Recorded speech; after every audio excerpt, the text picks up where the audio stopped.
Zahvaljujemo se uzvišenom Allahu na svim njegovim dobrotama, ni'metima i blagodatima, na svim njegovim stanjima i halima koja on svojim robovima daje, a posebno mu se zahvaljujemo što nas je uputio na pravi put, put Islama i učinio nas sledbenicima uzvišene vjere dinul Islam i ujedno pripadnicima ummeta pejgambera Muhammeda sallallahu ta'ala alejhi ve sellem. Naši salati i selami, naši pozdravi, najiskreniji salati i selami nad poslanika sallallahu ta'ala alejhi ve sellem, njegovoj časnoj i poštenoj porodici Ehlil Bejtu, njegovim ashabima, onima koji su visoko bajrak Islama nosili i onima koji žrtvovali svoje živote i ni'mete samo sa jednim ciljem, da put istine bude pravi put. Amin rabbal alamin. Poštovani džemaete, braćo u Islamu, danas je odlučeno da se na ovaja hudba progovori i pored toga što trebe i mora zbog naredba muftijstva centralnih instanci da bude kratka, da progovorime nekoliko reči koliko god možemo u vezi trenutna situacija u koja se nalazime. Ja verujem i znam i ubeđen sam da svi mi u stvari u zadnje vreme puno toga slušamo o ovoj pandemiji, o ovoj situaciji u koja sme trenutno. Puno toga čitame o ovom i slušamo i pratime vesti o ovom virusu koji trenutno je i postoji. Te sakam da kažem nekoliko reči, da opišem, da kažemo, oja opako nevidljivo stvorenje koje je u stvari sa ugla gledišta Islama je potvrda i dokaz onima koji ne veruje dvo Allaha subhanahu wa ta'ala. Pa tvrdi da ne možemo da verujeme vo nešto što ne vidime. Evo danas kad imamo situacija da imamo nešto što ne vidime, a itekako moramo i trebamo da verujeme da tija nešto u stvari je, tu je između nas i kao što vidime puno toga lošega doneslo i lošega učinilo za nas. Sa druge strane, Allah, gospodar krasni, u Kur'an časni, veli وَمَا تَسْكُتُ مِنْ وَرَكَةٍ إِلَّا يَعْلَمُهَا i ne može da pane nijedan najobičniji list sa grane, a da se to desi bez znanja Allaha subhanahu wa ta'ala. A kamoli da može da se desi ovakva krupna stvar kao što je ova pandemija koja trenutno je prisutna. Ovakva velika stvar, ovakva teška stvar za čovječanstvo moramo tako da ga nazujemo. Allah dželešanu u Kur'an veli ma asabe min musibetin fe bima kesebet ejdikum. Ovo je ajet Kur'ana časnog koji kaže kakva god vas nedaća ili nevolja zadesi, to je u stvari zbog grijeha koji smo sami za sebe zaradili. Allah dželešanu također u Kur'an veli وَمَا رَبُّكَ بِظَالِمٍ عَلَى الْعَابِدِ i zaista gospodar tvoj nije nepravedan prema robovima svojim. Allah dželešanu znaje u stvari mudrost postojanja ove pandemije ili ovog virusa između nas. Allah dželešanu u Kur'an veli ma asabe min musibetin fil ardi wa fil anfusikum illa fi kitabin min qabli an nabra'aha. Što znači, nema te nevolje, nema te nedaće koja zadesi zemlju i vas same, a da prije toga u knjizi zapisana jeste. Poštovani džemaate, braćo u Islamu, trenutna situacija i ovo stanje, i ovo koronavirus je iskušenje, u stvari može da se definiše sa islamske tačke gledišta. Ovaj virus je iskušenje za vernike, a kazna za nevernike i munafike.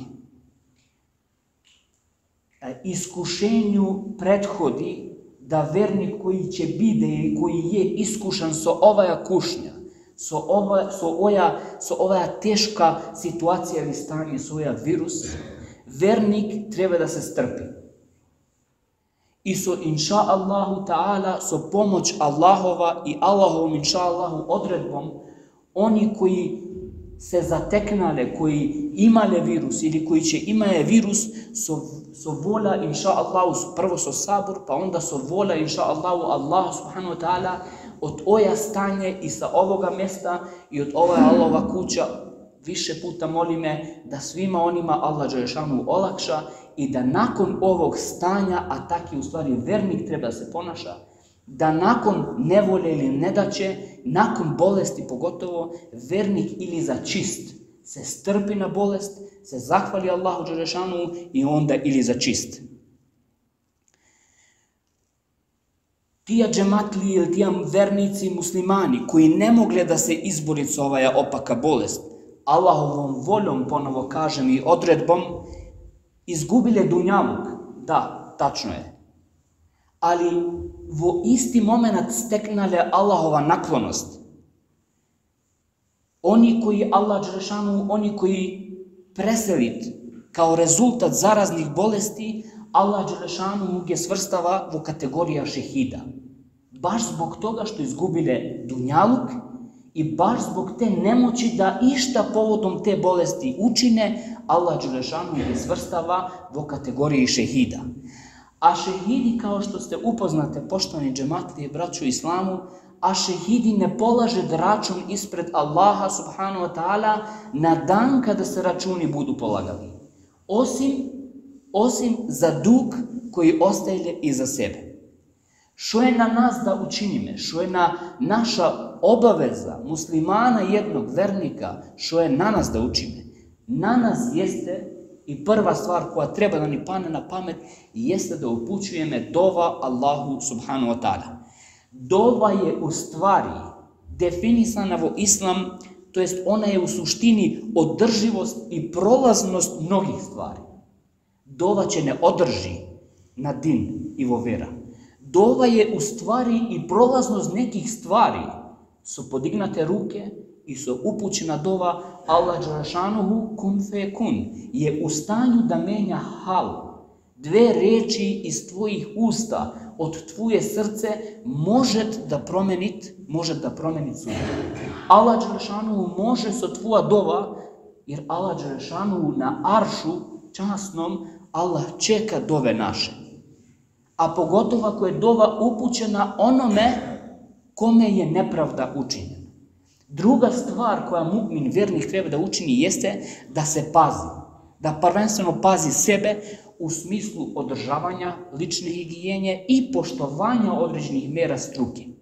A što se tiče higijene, nam ne treba tije da ni se kaže. Mi je tija već go zname, zato što imamo poslanika koji pre 1400 godina došao i rekao enne vafetu minel imani. Čistoća je muslimana ni pola njegove vere.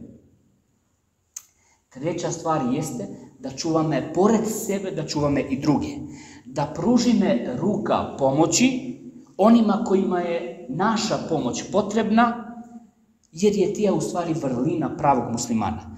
Kada treba pomoć zatražiti, i oja je isto vrlina muslimana, kad treba pomoć musliman da zatraži, treba da go zatraži, ne treba da ćuti. Imam potreba za pomoć i moram da ga zatražim. A onog momenta kad će se od mene zatraži, moram da se odazovem. Vake funkcioniše musliman. Na kraj još jednom i više puta, inša Allahu ta'ala, ću upućujeme dove, pogotovo džamije, da Allah dželešanuhu privede kraju ova pandemija. I oja zlogo trne od naše džemajati, od naše sela, od naša mesta, od naše države gdje što živimo. Će ga završim, inša Allah, so dove koje upućuvale najčasniji među najčasnijima. Jedan od takvih jeste i Hazreti Ejub, a Hazreti Ejub bio poslanik kome Allah dželešanuhu spuštiv niz bolesti, niz teških bolesti i ujedno ga izlečiv iz razloga što upućuva dova. Dova Ejuba, alejhi salatu wasalama, koja preko mene, inša Allah, će biti upućena Allahu u ime svih nas, u ime svih džemajata, jeste ba'da nasta'idhu billah, bismillah, enni messenije durru wa anta arhamur rahimin. Velika patnja nas je zadesila, a ti si najmilostiviji od milostivih. Dova Hazreti Musa'a, alejhi salatu wasalam, ente felijuna, faghfir lana, warhamna, ente khairul gafirin. Ti si naš pomagač, zato nam oprosti i smiluj nam se, jer si ti najbolji od onih koji opraštaju. Dova poslanika sallallahu ta'ala alejhi ve sellem: Bismillahilladzi la yadurruhu ma'asmihi shay'un fil ardi wala fis sama wa huwa as-sami'un alim. U ime Allaha, čije ime ništa na nebu i zemlji ne može povrijediti, on sve čuje i ima trajno znanje. I zadnja dova svakog vernika i mu'mina: Walhamdulillahi rabbil alamin. Amin.